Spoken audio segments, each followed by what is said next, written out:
What's up, everybody, and welcome to Vancity Beats, Eats, and more. I'm joined today by Tien Neo Eamas, also known as Tien the Wizard, and we are here in his studio at the Beaumont Studios in Vancouver, British Columbia, Canada.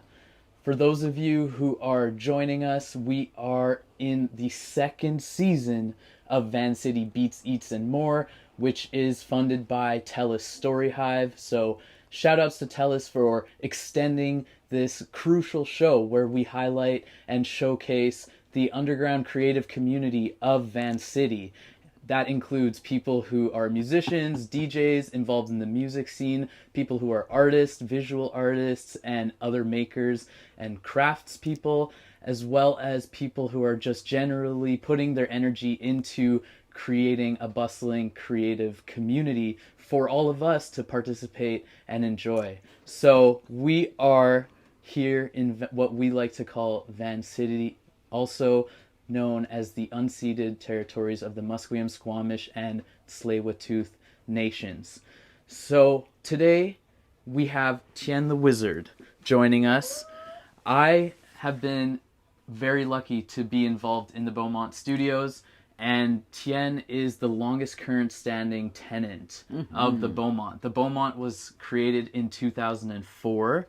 This building that we're in is the original Beaumont building, and Tien's studio is in this original building upstairs, through the maze, and then in a corner where Tien uses his space perfectly to do what they do, which is create jewelry as a master silversmith and goldsmith, also create spells as an alchemist, creates soap, and also has a certification as a Feng Shui consultant.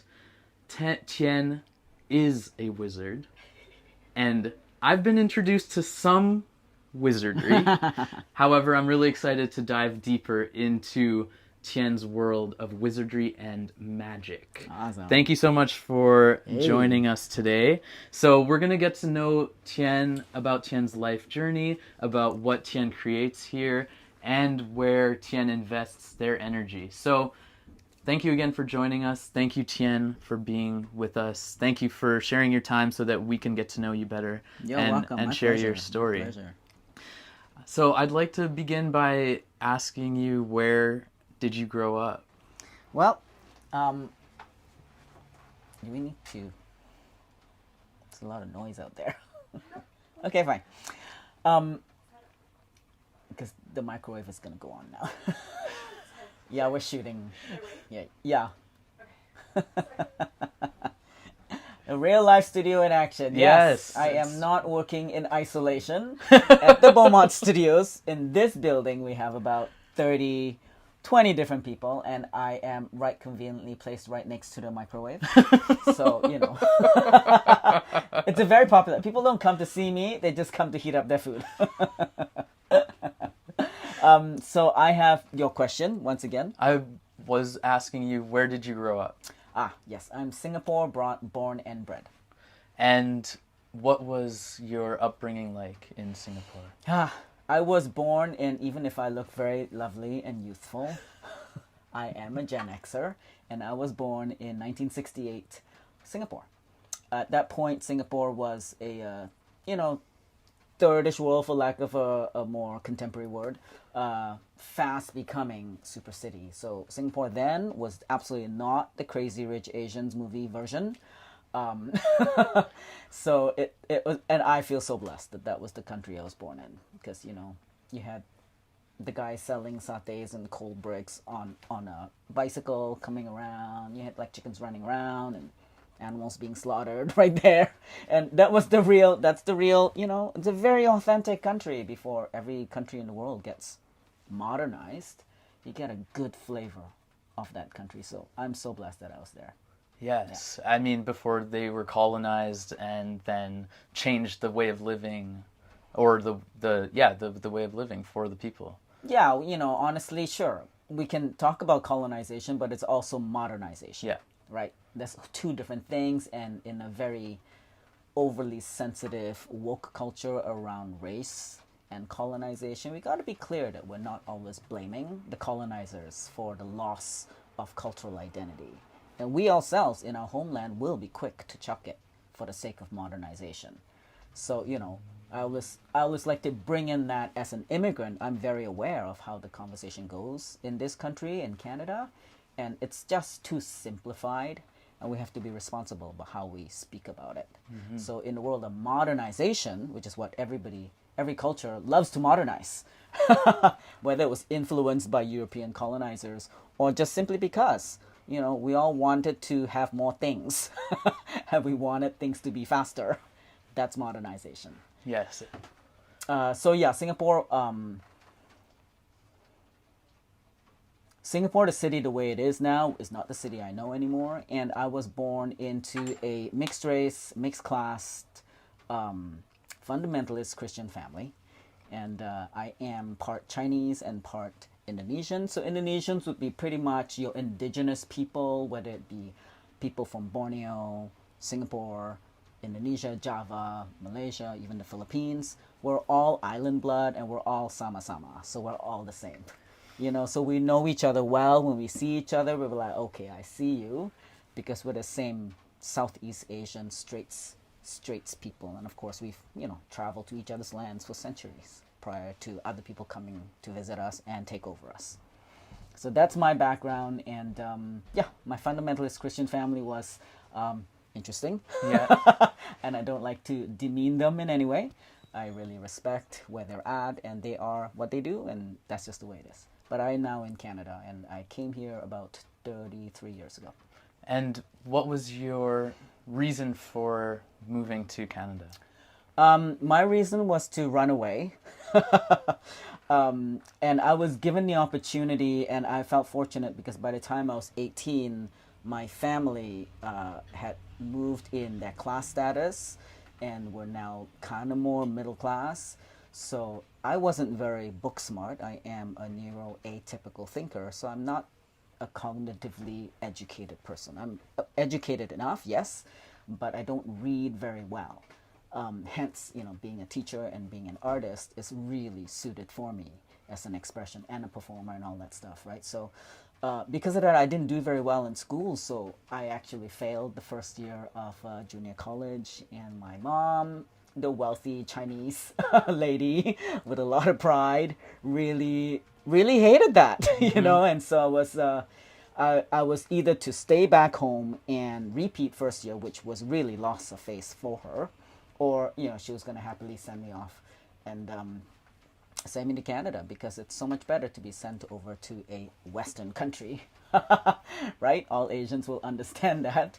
If you're not doing very well at home. So I luckily was sent over here, and in the world of magic and spirituality, it really was my dream that did come true, because I asked whoever, the creator, for years for me to be released of my family, because it was not a good upbringing for me. So I wanted to leave, and here it was, right there. And I was like, all right, see ya, bye. They didn't know that, of course, but that was my plan. What were some of the strains that you felt in that family dynamic? I am trans. Yes. And my family raised me as a girl. So I was given the gender marker girl when I was born, and I was never really identified with that at all. I just am. And in fact, I knew since I was 5, I said, what is wrong with this planet? Why is it there are only 2 kinds of people? Why is it you're supposed to be one or another? Why is it, I don't care, I just want to be happy. And that is now, 50 years later, I'm clear, like that is really my sole passion, sole purpose is to really transform the culture on this planet around the gender binary and all of that. And to just like transform gender, because that is so old paradigm. We're not actually free to be the brilliant souls that we are, as long as we continue thinking we are a gender. So I knew that at 5 years old, and so that was a beautiful, in the rich landscape of life that throws you curveballs and treats you treats you poorly, and oppression happens, and there's violence and there's abuse and all of that. For me as a spiritual teacher, I needed to go through that gauntlet, because if I didn't get dished out some really evils of humanity, I wouldn't learn. I wouldn't learn to rise above it. I wouldn't learn to stop seeing myself as a victim. I wouldn't, come back to love and compassion for all. So it was a very vital lesson for me. And what actually happened was, yes, there was quite a lot of violence in the family. And that was a big part of it. I don't need to go into that more. And the gender disparity and that stuff was a big part of my life, and I never really felt like, being told like I was a girl was just not right for me. And so hence a big reason, the two main reasons why I had to leave. And were you feeling that disparity within you when you were growing up? The disparity wasn't about me. It's funny because every time I'm interviewed about when is the first time you knew that you were trans, I'd be like, I never ever bought that story. I just am. And then people say I'm trans. I'm like, oh, okay.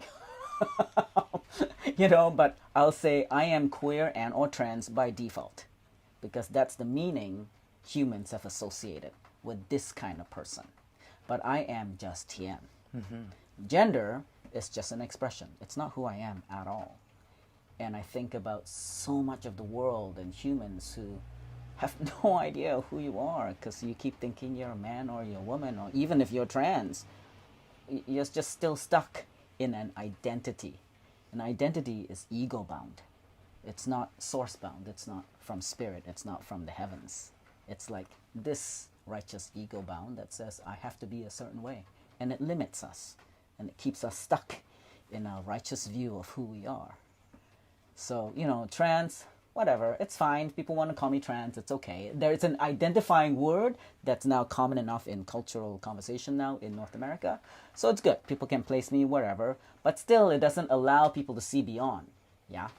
And that's the next level of gender awareness that we're moving into, which is why I'm here to really bust that. Yes. Yeah. By destroying those... Destroying it. No more. Yes. And the whole point is, no, you're no longer... I think a lot of people are afraid of that because their identity is so stuck in their gender. But what I'm saying is that it's okay, but you need to know that you were brainwashed into it. And then the moment you're free of that, and you can find areas about it that you found a lot of comfort and you found a lot of joy in being a woman, because you were told you're a woman, or being a man... And if you like certain aspects, great, now you have choice. Now, it's kind of like orange juice, right? Let's say you were brought up with orange juice your whole life, and you said, this is the only juice you're allowed to drink. And then suddenly you went, oh, there's so many kinds of juices out there. Right? And they're like, oh my God, it's not true. I'm not orange juice. It's not the only juice to drink. And then you're like, oh, but there's so many kinds. Oh, okay. And then you went, but you know what? I actually really like orange juice. Now you have freedom. Because you've made the choice. Yes. Now you choose. Oh, I really like being a man. It's just an expression. It's not who you are. It's just an expression. And what was the motivation for you to change that expression and transition? Because I am the first Asian trans man to come out in Vancouver, 2002. I didn't transition because there was anything wrong with me. I just knew that as long as... Now, the word NB and queer and even the alphabet soup descriptor of the 2S LGBTQAI+, that's the latest acronym. I think we went into that acronym like 2 months ago. Hence the queer community is always joking about the alphabet soup. None of those words were available at that point. Yeah, in 2000 and early 2000s, we were still the L and G, the lesbian and gay. And I lovingly and jokingly always say that once in a while, when the community felt really compassionate and loving, we would throw the B's in, which was the bisexuals. And then trans was absolutely not part of the palette. Trans was absolutely allowed if you were a drag queen, and some of the drag kings at that point were starting to come out, but it was still not embraced as part of the community. So if you were dragging your gender, it was great, no problem. But if you were actually wanting to live as a different gender expression, that was not embraced at that point. So when I did come out at that point, it was horrible. And I did so because I knew as long as I was continued to be read as a woman, I knew I just could not be much more. And I knew I was way more. And I tried a whole bunch of different kind of woman expression, right? From like, you know, the girly girl to the tomboy to the butch dyke to the, you know, to the straight demure girl and all of those expressions of woman that you could come up with. And I tried them all. And I was like, no, I'm still not able to be me. Because as long as they keep thinking I'm a woman, I have no, you know. So and being a lot more, having a part of me that was also naturally man expressed with more preferences for masculine forms and dress, and I was androgynous. I was quite androgynous anyway, so I know my testosterone levels were probably a little bit higher regularly than a so-called standard cis female. It just was natural for me. You know, I was always a boy when I was a kid, you know, things like that. So it was natural for me to just transition. And so once again, I transitioned because there were no other options. Now, don't bother. Just be free. That's great. You don't need to. Just be whoever you are. It's all good. Times have changed. And at the time, how was you coming out publicly as the first Asian trans man? How was that received amongst the lesbian and gay community? It was, you know, I want to acknowledge that the lesbian and gay community, the present queer community, I love the community tremendously. I have so much, like, I tear up when I think about the amazing strides the community has made and the evolution and just the tenacity and resilience. And at the same time, at that point, it was very challenging. And then, of course, being of color, it was a whole different reality for me. I had a few white trans guy friends. So on a personal level, transitioning was challenging when I was going to compare myself, right, to whether a cisgendered man and or to my white guy friends. There was absolutely no models for me. I was absolutely alone. Nobody. And it was horrible because nobody got the reality of being a racialized trans person. And people would assume, you know, that if you were trans, if they had heard of it, their model for what trans was based on a white guy.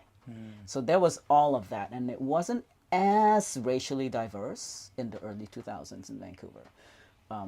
Because a lot of the Koreans came in around Olympics 2010.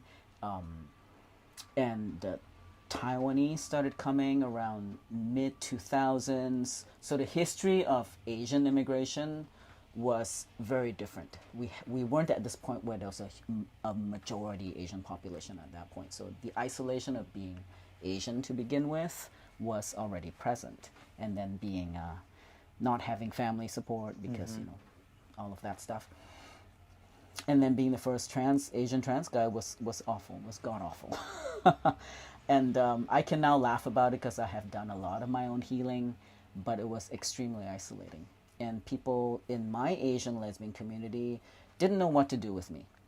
And so not that any of them were mean to me. They never were. They never mistreated me and were never awful to me, but because it was unknown for them. And I'd say it was unknown for them because a lot of them probably had to manage their own gender issues the moment I started. When they knew I was coming up, it reflected on themselves. And if people were not ready to look at that, you know, they were scared.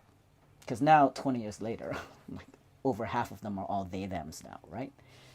I'm like, yeah, well, but 23 years ago when I came out, nobody was ready to look at that for themselves. So I think that their own internalized gender issues, not ready to be addressed, might have been a reason why I was not supported. And so, I was isolated from that community, which was really my family for like 10 years in this country. The Asian lesbians were my people, and suddenly they were gone.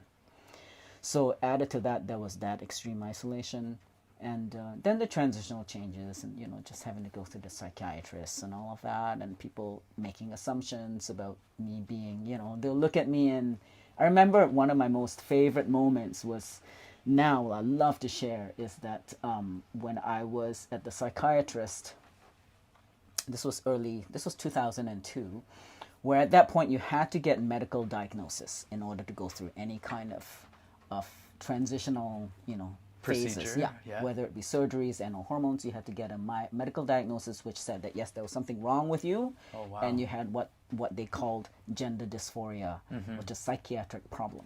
Yes. Right? So I knew I was just playing the game. I was like, fine, whatever. I know there's nothing wrong with me, but I just want to get this done, so let's go do that. So the white psychiatrist looked at me and he said, so, okay, we have to do our interview, right? So he said, so are you ready to, transition? Are you sure? You ready to become a man? You ready? You ready to get hairy? You ready to get big? Are you ready to get stinky? And it was just such a ridiculous question. And I looked at him and I said, dude, I'm becoming a guy. I'm not becoming a white guy.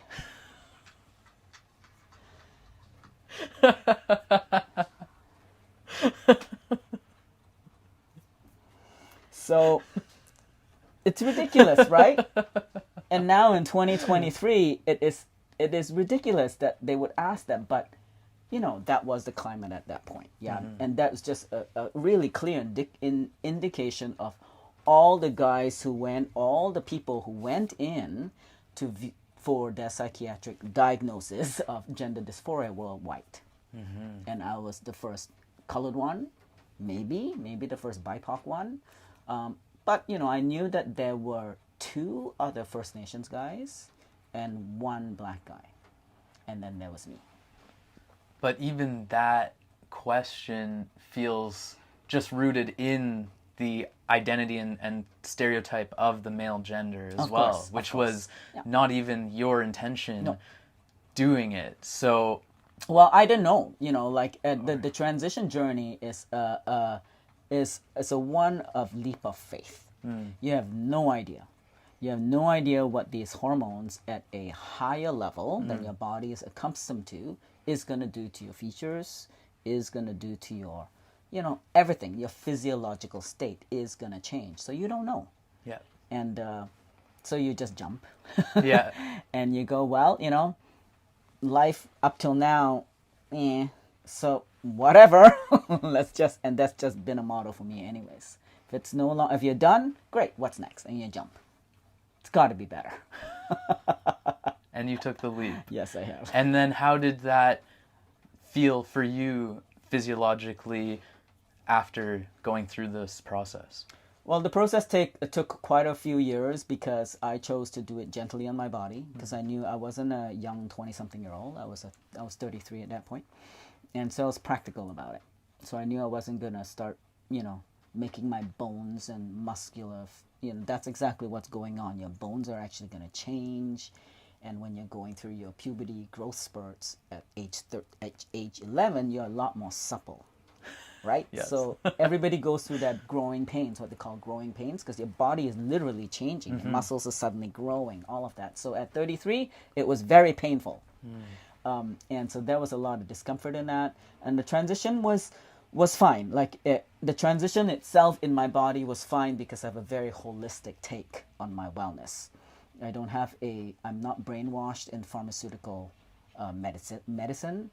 And I've always been a plant-based, not always.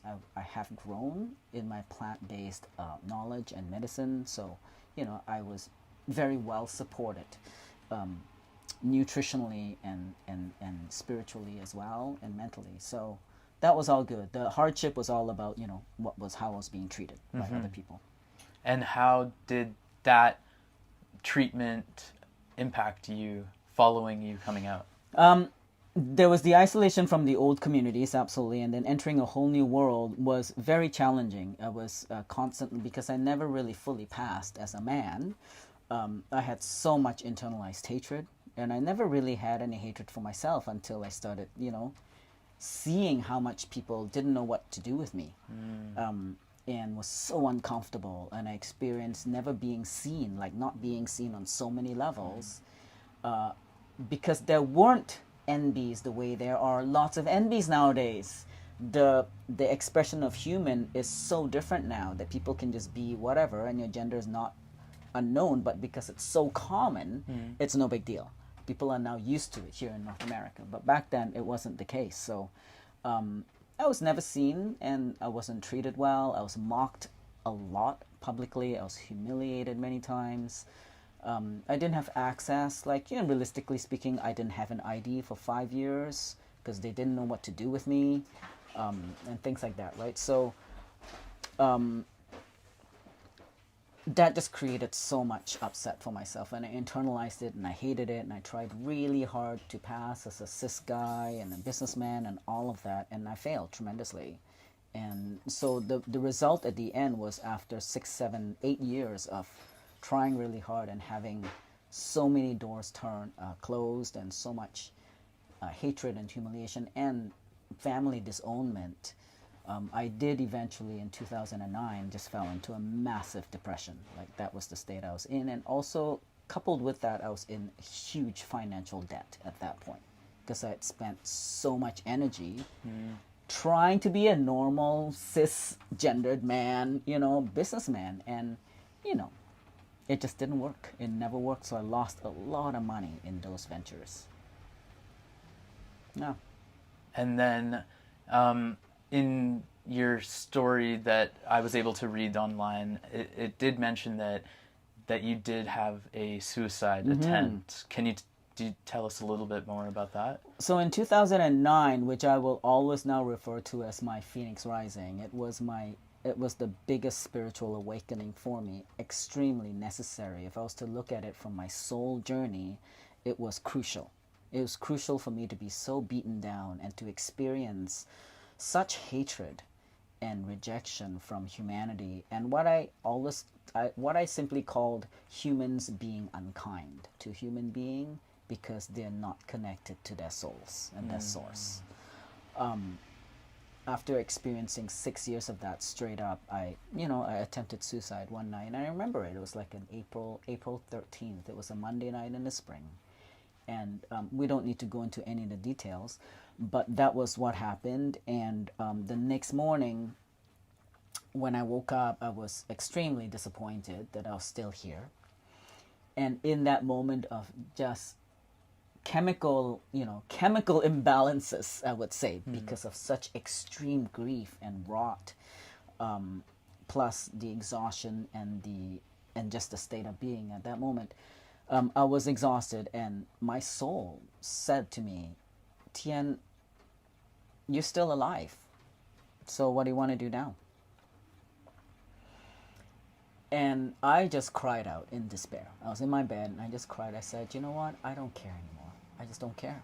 I said, I don't care. I don't care if they treat me well. I don't care if they hate me. I don't care if I never ever pass as a man. I don't care if they embarrass me and beat me up. I don't care if I'm poor because I was, minus whatever, a couple $100,000 at that point. I don't care. I said, I just, honestly, I just want to be happy. I don't care about being some famous designer or successful artist. I don't care. Just want to be happy. And so my soul said, okay, Tien, look, promise me one thing. If you're going to stick around on planet Earth, just make sure you have a really good time. Otherwise, I give you my blessings right now. You can go home to your maker if you want. And something just completely popped for me. The option of being happy suddenly was right there, handed to me. And I was like, okay, whatever. Just stop doing anything that I'm not happy with. Just stop it and just do things that make me happy. And in that moment, seriously, I chose the mantra that I now continue to live by, however many years later, 15 years later, right? Which is to choose to live for joy. And regardless of whatever is going on, it's about joy. And it's not about pretense joy. It's not that fake positive thinking thing. No, it's about intentionally being here because you want to be happy. I'm here to have a joyful experience. And even in the face of hatred, even in the face of racism, of transphobia, of wars even, and this is the climate we're living in. We're in a massive collapse of old systems on planet Earth. Hence there's so much disruption and violence and war, and that is a spiritual awakening for our planet. So even in the midst of all of that, we can actually choose to be happy. Because you will know anywhere in the world there will always be stories of like that wise person in that war-torn village was happy, even if bombs were falling around, because they were with people they loved. They were present. They took joy in that little meal that they had. Things like that, right? This is not a new philosophy at all. But how we access that is really my choice and your choice. Because most people are still stuck in that cynicism. And then I'll have people who are friends who will say, yeah, whatever, that Tien, he's just so pretend and so happy. Be like, no, I can be a really evil, angry person. Because guess what? I'm a human being. But I know I can access joy. The moment I say, okay, are we done? Are we done being a grumpy old fart? Really? Are we done? Okay, fine. Stop it. Now let's do something that makes me happy. Because absolutely, if you're going to be angry, be angry. There's a reason why. Maybe you stubbed your toe. Maybe someone broke into your car. Maybe someone yelled some hateful things at you. Yeah, be angry. But don't let that be who you are. Because you're the only one who suffers. And not just that. You're the one who suffers. I've been there. Right? I used to hate people for hating me. And we continue to keep the cycle of hate alive. I don't care how justified you are. But you are the one. I was the one suffering. When I hated them, I suffered. So you get to choose. And there's no truth to any of it. Do it, whatever. Who cares? But the point of it is, if you want to have a really great life and actually make a difference, being that whiny, angry victim person will only debilitate you, and you will suffer, and your impact will be so much less on the planet. So for me, if I was a raving, angry victim person, sure, there's a lot of raving, angry victim people out there. And they'll hear you, but they won't hear you more than that. And for me to have done the work to hear, now I can actually share wisdom. I can actually share access to transforming being an angry victim into actually joy, power, and light, where I can now spread more, right? It's not festering in me, and I'm not just being this garbage holder of like angry victim stuff. There's much more impact I can have when I'm a happy person, and a true happy person, not a fake happy person. Thank you so much for sharing that. It does, the question that your soul asked you, do you choose to be here? The choice that we all have, the choice to make these decisions of how we live or how we choose to be. And so how has choice and that awareness, how have you implemented that from that moment forward? It was so fantastic when I knew that life is a choice. Whatever I choose to do is entirely up to me. Nelson Mandela said, right, when he was jailed, he said, look, you can jail my body, you can imprison my body, but you can never imprison my mind. And that is a huge lesson, because we know now in this time period that what I'm thinking about myself and others is what actually creates the world around me. And 20 years ago, this was flaky woo-woo stuff, but now it's clearly reality. Okay? because we're moving so fast that we're now attracting exactly that thing that you are being. So if we are stuck in victim-minded consciousness, now I'm not saying there's anything wrong with that, and I'm saying it's a foundational, it's truth. We respond to being oppressed or being hated on by internalizing. That's what a lot of us will do. But at some point, you have to choose to stay there or not, because you can keep on being a victim or not. And it's true. Sure, maybe life is hard. Sure, yes, someone did treat you. Sure, racism is real. Transphobia is real. Yes, gender-based violence is real. But you can either stay as a victim or you can go somewhere else and be somebody else about it.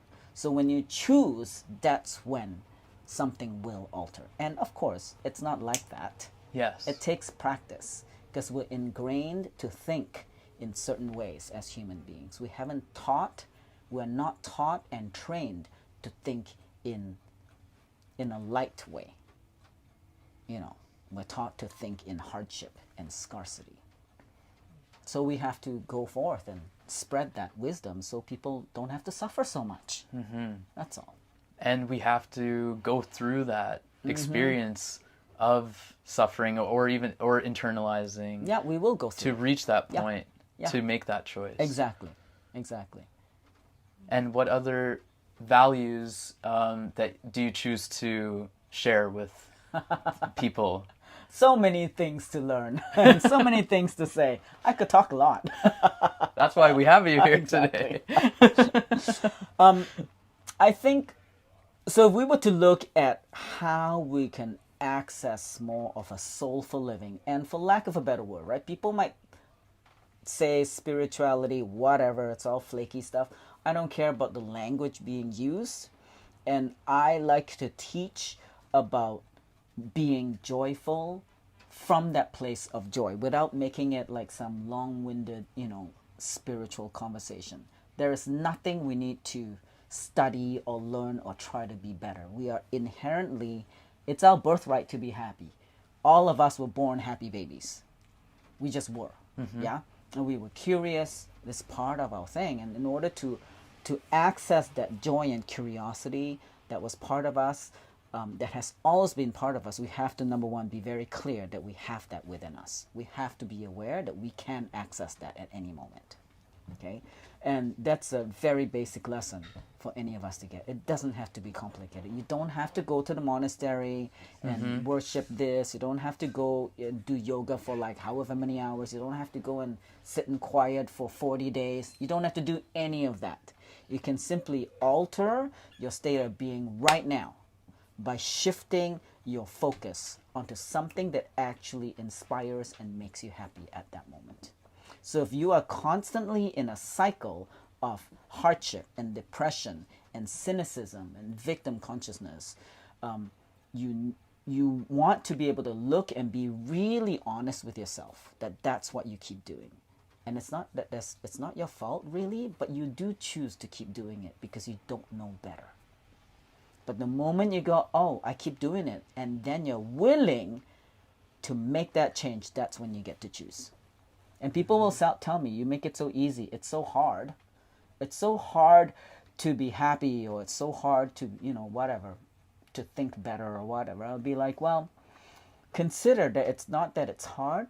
It's that because you are actually not that committed to being happy. You're more interested in being upset. And it's a hard one to hear, but it is true. Because if I was more interested in being happy, I would just stop doing that thing, stop hanging out with those people. I would stop, thinking about that thing so much and go for a walk. That easy. Or go play with that funny animal over there. That easy. Because I am much more interested in being happy. Now, if there's actually things to address, fine, we have to address it. Right? But those are simple, daily, practical tools that people can start to do. And what role does your support network play in fostering that? Absolutely. We want to be around people who are really aligned to this commitment. And as we grow and transform, we will notice our community will change. I have, I let go of people a lot. And what do you love about your community that surrounds you now? My community that surrounds me now is interested in having fun. And that's what it is. We're joyful, funny, and we laugh a lot. And we're real, we're straight, we're clean, so we're not, induced or impacted by any other things. This is me, my source. I'm happy because I'm happy, not because some drug made me happy. That's inauthentic. We can access that happy now inside me, so there's nothing out there. So it's a very clear space to be in. And when we're in that clear space, your mind and your body is clear, you can access higher consciousness at any moment because there's nothing in the way. It's a physiological thing, right? That our brain is here, our heart is here, our brain's here, and then heaven consciousness is up here. So the thing that's in the way of us being connected to source is our brain. And if the brain is not clear, you can't access as much. Yeah. Yes, definitely.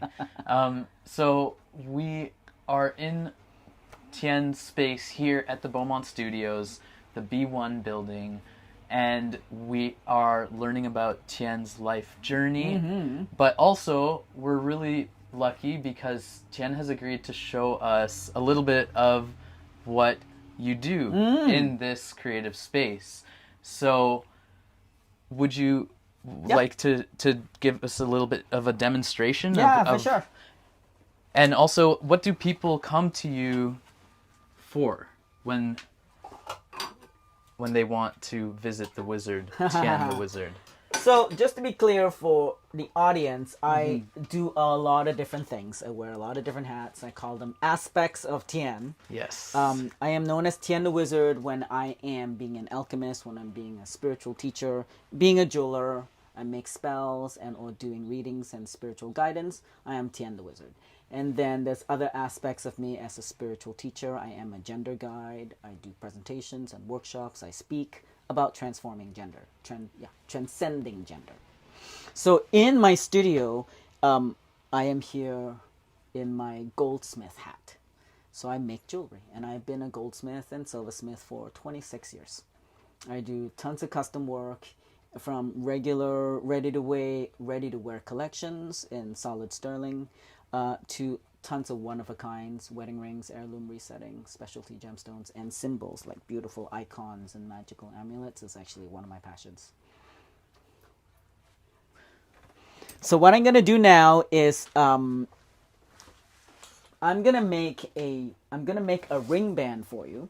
This is actually the project where I'm building this ring for a client, and it's a very simple gemstone ring with a carnelian, and it's gonna be a carnelian set in a bezel setting like this. And then that bezel setting will be nice and cut, it'll be round, and then it'll be soldered onto this, which is the actual ring band. So because we're not going to go through the whole process right now today, I will simply build this band, and maybe we'll solder the bezel cup, which is this piece of silver, onto the base. And that's what I think we should be able to show you today. Yeah? Yes, thank you. Because it's always awesome to have fire. Yes. Fire transforms. Yes, in the alchemical world, it burns the past. All of that good stuff. So I'm just going to stamp it so you get my little... I'll actually show you my little stamp. Nice. Yes. I got this made like finally a year ago. Excellent. I'll show it to you shortly. And then this is just my 925 stamp, so people know it's a solid sterling piece. And that's what we have. Wow. So we got Tien the Wizard. Awesome.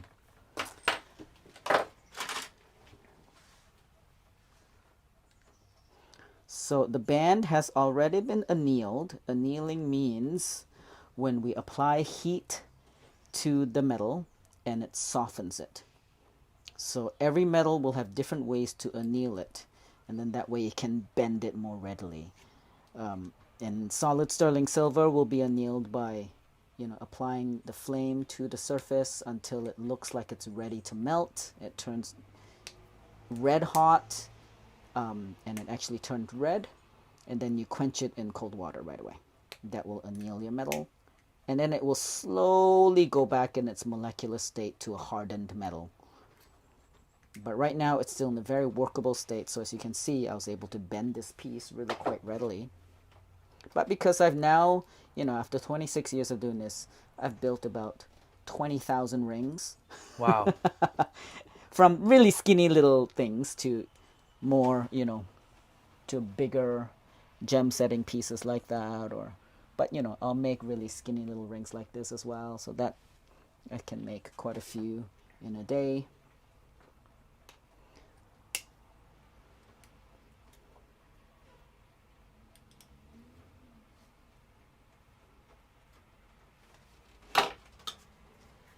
And while you're putting this together, how did you come across the Beaumont Studios? Just by accident, like most great things in life, right? Yes. I had just bought a loft up the street at the right on 8th and Cambie, and and I was just checking out the neighborhood, and I drove by the Beaumont, and there was Jude sitting outside on the steps, and Jude is the founder of the Beaumont Studios, and this was 2003, and I saw that there was a sign for a Christmas fair, so I went and said hi. And Jude being the always social butterfly Jude, who is so proud of her studio and of her work, was happy to bring me around. And anybody too, if you actually see Jude, she's always happy to show off the Beaumont to you, because it's a really amazing space that it's evolved into, right? Yeah. So so I saw Jude, and she showed me around, and we came upstairs, and she says, "Oh, and this little room here, it's really like 30 square feet. Says, oh, this is so small, we can't sell it. It's just a cat box." And literally, it was where the cat did its business. And she had some canvases lined up in here, and that was it. And it was so funny, because I was like, okay, fine, whatever. And then we made arrangements to be part of the show and all that. But I went back home that night, and this is even way before my spiritual awakening. I was already very connected. But that night, I just started visualizing, and I'm a small space designer. I've had an interior design business for 12 years before. And so my brain just started going, and I couldn't sleep all night. And I was up sketching. And then in this 30 square foot, I was like building in my brain this whole studio. And I was like, but I have a studio in, William Street Studio over on the east side, whatever. And the cost of this is going to be 3 times more. And then I just listened, right? So my spirit said, no. You're obviously excited, just do it. And I literally called Jude the next day and said, I can't stop thinking about that little space. She says, you're serious? I said, yeah, I can do something with it. And this is what I've done with it. Wow. So that's how I ended up here. And how long have you been in this space now? Since 2003. Wow. So 20 years. Congrats on 20 years. I know, right? Wow. I think the Beaumont I think right now the Beaumont itself is like in the 19th year. Yes. Because in the 2003 that I came in, 2003 that I came in, we hadn't officially, we were just renting out spaces at that point, but hadn't like really solidified its brand. Yeah. Yeah. So next next year will be the big exciting time. Right. So what are you doing now? So now I'm going to solder this ring. So soldering simply means melting your solder into a joint, which will allow 2 joints to seal up. Okay. In layperson's terms. But what's actually going on is with the heat, you alter the molecular structure of your metal. I talk like this because my work is all alchemy, right? Yes. So you're altering the molecular structure of the metal, and in the alchemical sciences and/or magic, you are changing its inherent being. So you're returning it to a nothing state, which then allows other things to be incorporated into it. Now that's very interesting. Would you say that same process happened to you in your spiritual awakening? Absolutely. Absolutely. That's why we call it the Phoenix Rising, right? Where you die to your past. The Phoenix in itself, that story of the Phoenix Rising, is when you let go of your past and something new happens. And so when you die to your past, you have to be willing to die to all of it, and then something new can be created, or your new self can be reborn. Come on. There you go. Did you see that? We caught it, yes. Yeah. What was it? That was it. The solder slid in between the two joints and soldered it shut. And that's molecularly, and scientifically, it's called capillary action. Capillary action is when you have a channel that's narrow enough that whatever liquid enters it will be able to move up. So it will kind of defy the laws of gravity because of that action that forces it through. So that's actually capillary action that has the soldering joint. The solder move into the soldering joint. Okay, great. So what I've done is I put it in the pot of... I'm a very green studio, so I've been very eco-conscious way before Vancouver started recycling. I would be seen riding my bicycle to the recycling depot with, it'd be so goofy, with my garbage bag of mixed paper, and I'd ride into the depot and there's like mountains of paper, and I'd go, am I really making a difference? Because that's just so much. And be like, yes I am. And true enough, I've been doing that for almost 30 years now. So I'm a very green person, and I've been making all sorts of my own, cleaning products and body cleaning products. I just clean my whole body with 1 bar of soap that I make, and that's it. So my chemicals in this studio are made by me. Wow. So I will use... So traditionally prior to the chemicalization of modern day society in the 1940s, 50s, we would use vinegar and citric acid. And the whole point of it was to create an acid environment that would then eat away at the oxides that get built up in the firing process. And then we started chemicalizing it, and so now they sell all sorts of toxins for that. But I don't. I just use vinegar and citric acid. And that's what you just used? That's what I put it in that pot. Yeah. So that it can clean out all the oxides from the firing. Yeah. This that I've applied on here is boric acid and water. And what does that do? It's called flux. So when people can buy flux in its chemical state, in its poisonous chemical state in the shops, but flux will eat up and clean up the surface and will allow the solder to nicely adhere to it. Okay. Yeah. So it is an acidic compound again. So now what I'm doing is soldering. This one usually takes a 2-step process because there's usually gaps in between, but we'll solder whatever we can. Gonna solder this bezel, which is the round thing, onto the base.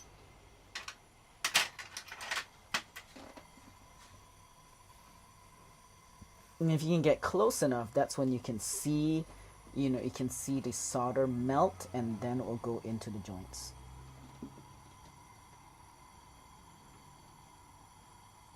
This part is a little bit,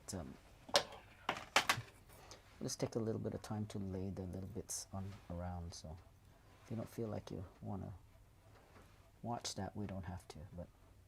Oh, the whole process is really interesting. It's not often that we get to see every step and have you describe what you're doing. So that's great. We do appreciate this a lot. It's so funny because it's very ordinary for me. It's magical because I know how to approach every situation with newfound joy and curiosity. But for me, it's kind of like we say in spiritual terms, it's your eat rice, sweep floor. It's ordinary. Yes, and eat rice, sweep floor is crucial for every human being. And in the non-Asian terms, they call it chop wood, carry water. And there'll be phases in our life where we want to really honor the process of eat rice, sweep floor, chop wood, carry water, which means do the same thing. It's okay. Just do what you know to do, and let let the universe look after that desire of yours. Stop chasing it. Stop chasing a dream. Stop forcing things to happen. Yeah, it's those fundamental practices. Absolutely. So for me, doing soldering joints like this is like eat rice, sweep floor. And I forget it's a very unusual thing for most human beings who don't solder on a daily basis. And you mentioned earlier about when you came across this space, how you felt like excited. Yeah. How does like excitement and playfulness factor into you living a life of being joyful? Excitement, I think human beings have forgotten to listen to ourselves. Let me say that again. Human beings have forgotten to listen to our hearts and ourselves. So if we were to live so true to our heart's purpose, our soul purpose, you want to check in and listen. Every time you're excited about something, it means your soul is calling you. You have to listen to it. And then what happens is that instead of listening to your heart that says, oh, I want to do that. Why? Because it's so fun. I want to do that. You then go and listen to your brain, which is saying stupid things like, oh, no, you can't. Oh, you're too stupid. Oh, you're too young. Or you're too old. Or what will mom think? Or what will my partner think? Or what will my friend think? Oh, I don't have enough money. All those things that your brain just suddenly interrupted that desire. And if we can really, so learning heart consciousness is to just listen to this. Don't listen to that brain. It's not true. It's not true. Where is it? It's not true. It's just your thoughts saying silly things. So you can either choose to listen to your brain or choose to listen to your heart. So the basic lesson around that, I tell everybody, listen to your heart. Why? When it feels good, it's your heart speaking. If it doesn't feel good, if it leaves you in doubt, fear, concern, all of those feelings that are not so yummy, don't listen to it. Don't listen to it. And then just follow that thing that your heart wants to do. And it could be really ridiculous. It could be really little. Then you have regular constraints like, oh, well, I really, really want to go to Alaska, but no, I don't have that money. Okay, fine. But at least start on that path. Fine, I really want to be, I want to really, whatever silly dreams that people have, right?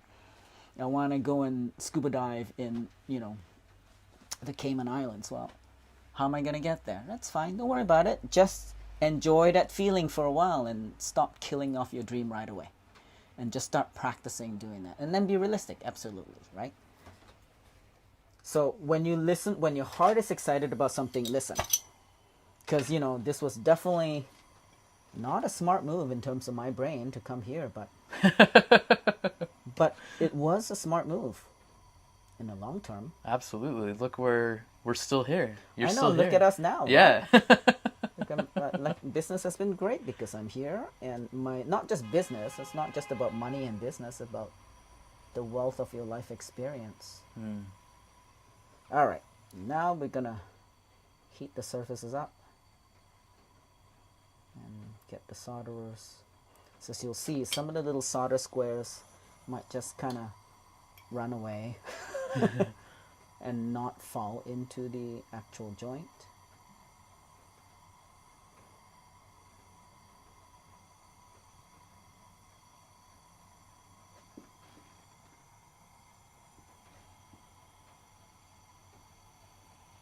There you go, you saw that? Ooh, yeah.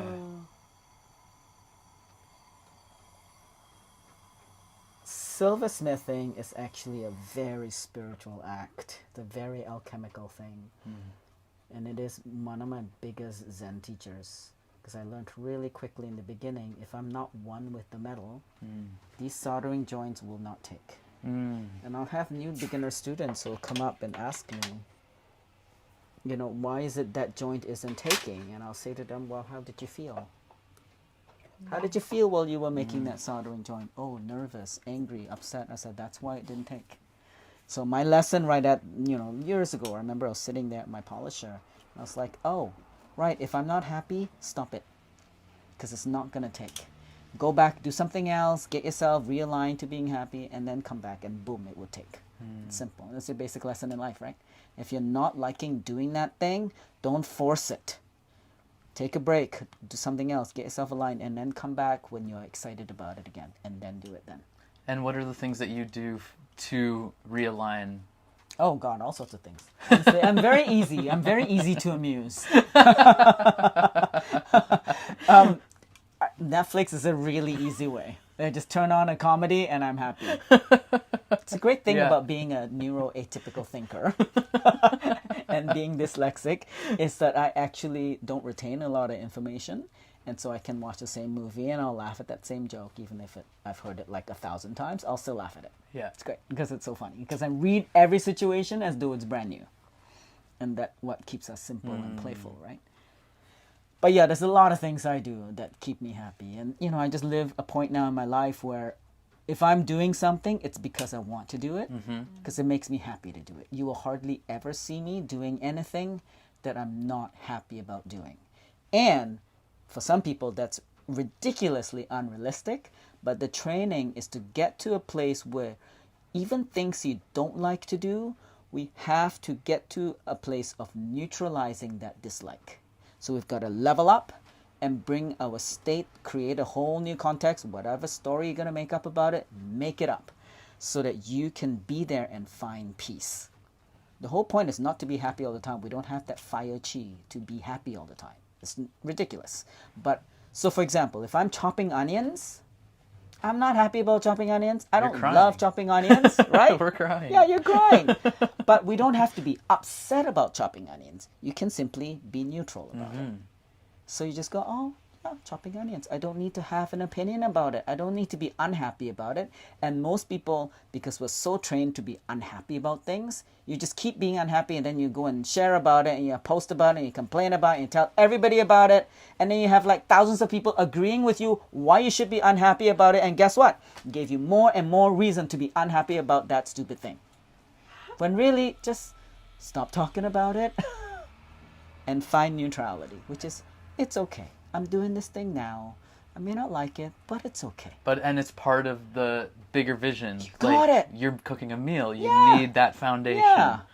Or it doesn't matter. It could be a job. Yeah. It could be that crying baby that you really love, but sometimes it's just, right? Parents all know that. Yeah.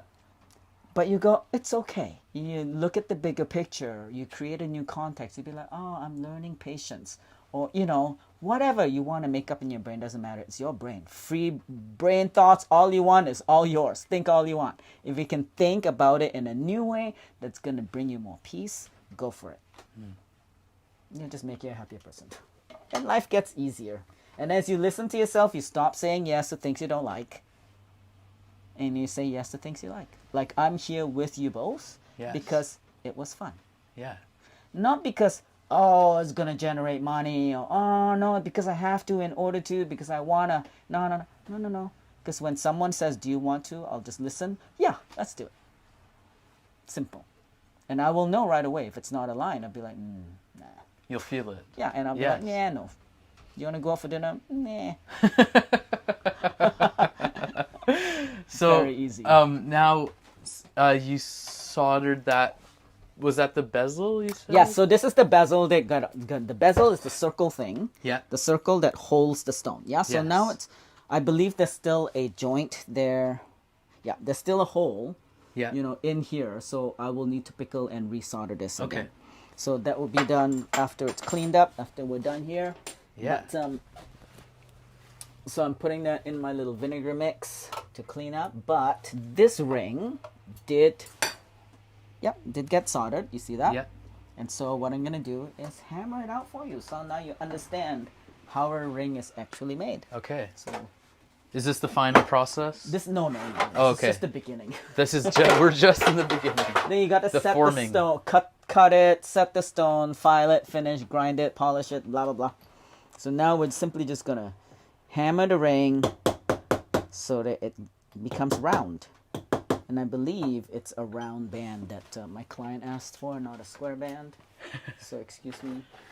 Let me check. Meg. Yep. Round band. Once in a while, it will split. I don't know if it will, but we'll see.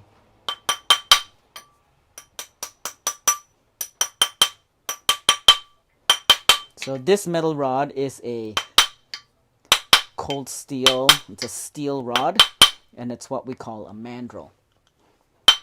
And then we hammer the ring onto it, and it will take the shape. Now prior to this soldering state, remember when it was a strip of metal, a rectangular metal, it's already been measured out so that it fits the ring size that my client has asked for. Yeah. And the end of it, ring sizes is math. Making a ring is math. It's 2 pi r. That's all it is. So whatever size it is based on your ring measurement, which is the circumference of every finger. So that's already been cut to the right size. And so now it's round. Wow. And then I will size it on Ooh, here. and that's the measuring? That's my ring. This is my sizing mandrel. And this is the right size that I sized at. So we're good. I did my math. I didn't hammer it too much. And you kept twisting it as you were measuring. Yeah, well, too. yeah, I have to do that on this and on that. So now I have my ring band. And, I'll probably clean it up a little bit more in here. And then once this one is done, so I'll quickly just fast forward the steps for you to see. When this is soldered and clean, I will then cut this into a ring, into a circle, so that it's now a circular frame, what I call the cameo. I'll grind it down and make it nice and round. Then I'll grind this down flatter and pop this on here. And then this thing gets soldered onto here. Yeah. And then once it's all soldered and everything, and all the firing work is done, so you do all the flame work, and then you finally set the stone. Okay. Because when we're firing, you're at about 1,000 degrees. Everything, unless a diamond, will explode. So you do all the firework, and then we're done. And then once that's a nice round clean, we'll pop that in. I've done all the measurements already, and this was a carnelian, so it's a nice hard agate. Don't worry about dropping that. So it's now gonna fit.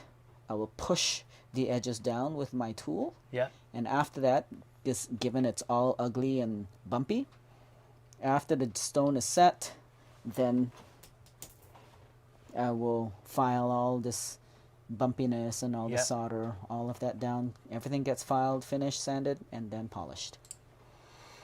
So we're not even halfway through yet, but at least we've done this, and we just have one more soldering joint to go, and then the stone setting happens. Well, thank you for showing us the initial processes of your alchemy and wizardry.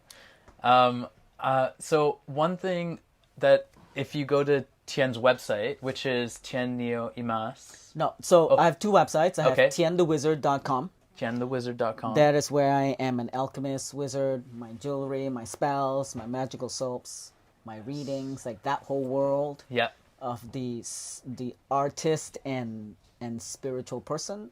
That's tienthewizard.com.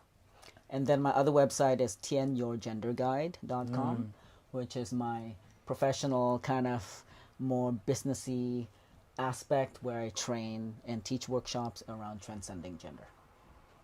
And so on your website tienthewizard.com, it says believe in magic. But magic is spelt Magick. What is the meaning behind the spelling of magic that way? I'm using Old English spelling. Magic with a K is an old pagan. It's a medieval spelling for magic before we distance ourselves too much from spirituality and magic as a life and art form. In European art and philosophical history, everything was the same up until about the 1400s, where art, philosophy, spirituality, medicine and or wellness, education was all the same modality. And then with a lot more steeping in of Catholicism and Christianity, we now started to separate it all, so that now God was your spirituality, right? And then allopathic medicine now became your medicine base, things like that. But way before, so magic was part of that world where I will honor the land, I will honor the sun, the water, the trees as part of my life force, because we weren't so distant. We are not distant from it. We're still part of land, but we've been brainwashed into thinking that we're not the same. But 4.5 billion years ago, when the two Terra Novas banged into each other and formed planet Earth, we came from that. So we're the same thing. Yeah, so it takes it makes magic part of life. And magic, as with a K, is more a spiritual practice, being able to transform self from darkness to light, from sadness to joy, from suffering to wonder and all that good stuff. That's the word. And then magic then became, with a C, MAGIC, is about illusion, the act of pulling a rabbit out of a hat, illusionary magic, which is performative magic. It's a very different thing than actual spiritual, transformative magic. Does that make sense? Yes. And so we know that you've also organized an event in the past, back in 2007. Oh, yes, right. And that was Gender Euphoria Day. Yeah. And also you have an event coming up. Yeah. Can you tell us about the upcoming event? Oh, that's so great.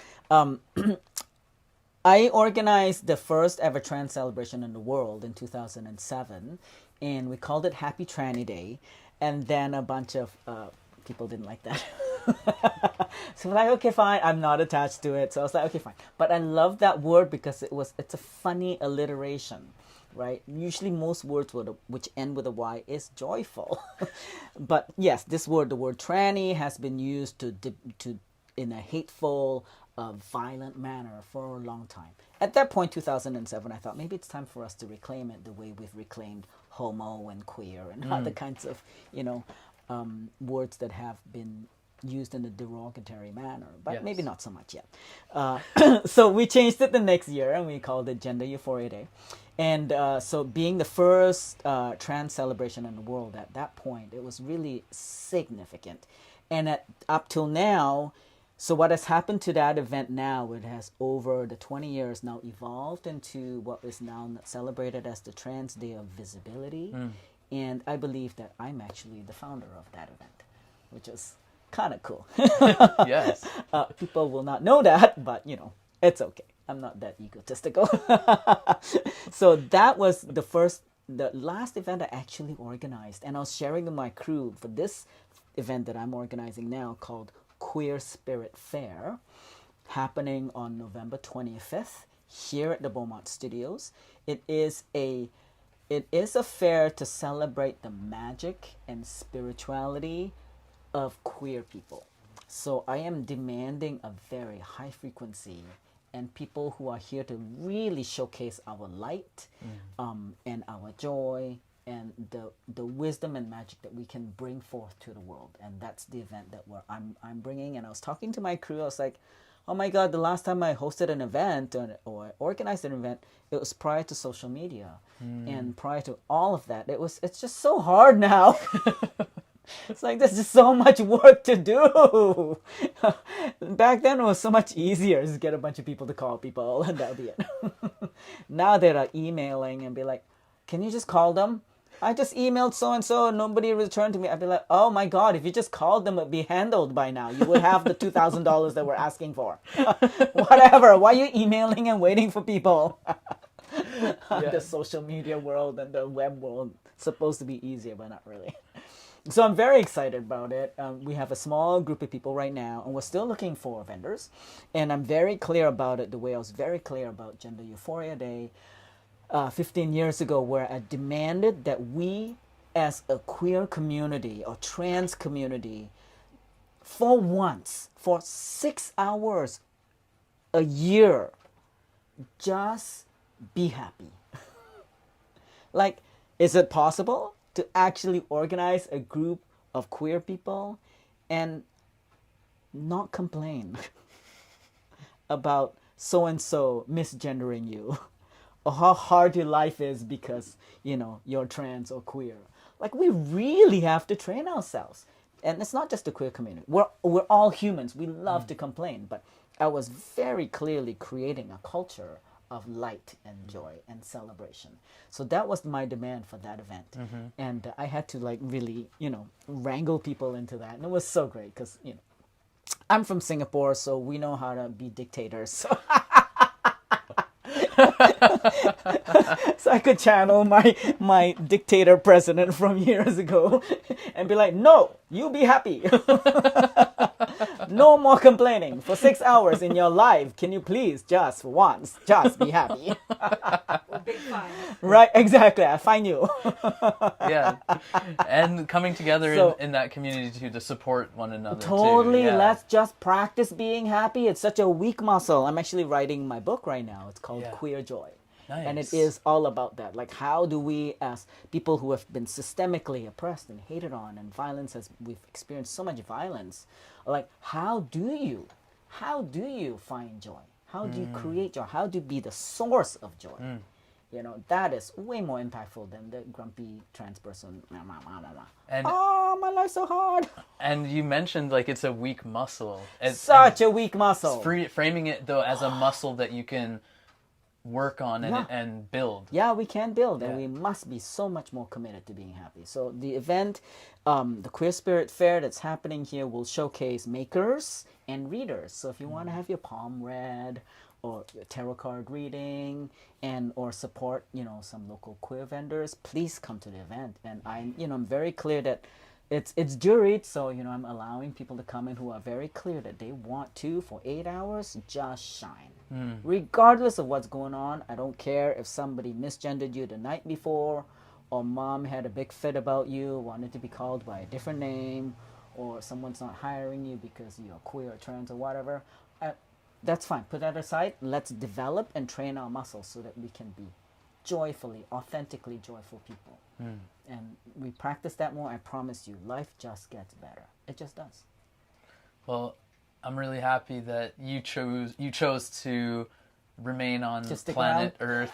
Yes, and that you choose to spread light and joy Yes, through thank your you. magical being. Thank you. And thank you so much for joining us on the Yeah. show today and sharing your story and your creative work and your magic and alchemy. My pleasure. We have been joined by Tien Neo Eamas, or Tien the Wizard, today here in his studio at the Beaumont Studios. The Queer Spirit Fair coming up November 20th at the Beaumont Studios. 25th. at Saturday. the Beaumont Studios. Check it out online. Find Tien the Wizard online as well. Much love, Thank Tien. you. Thank you. You've all been tuned in to Vancity Beats,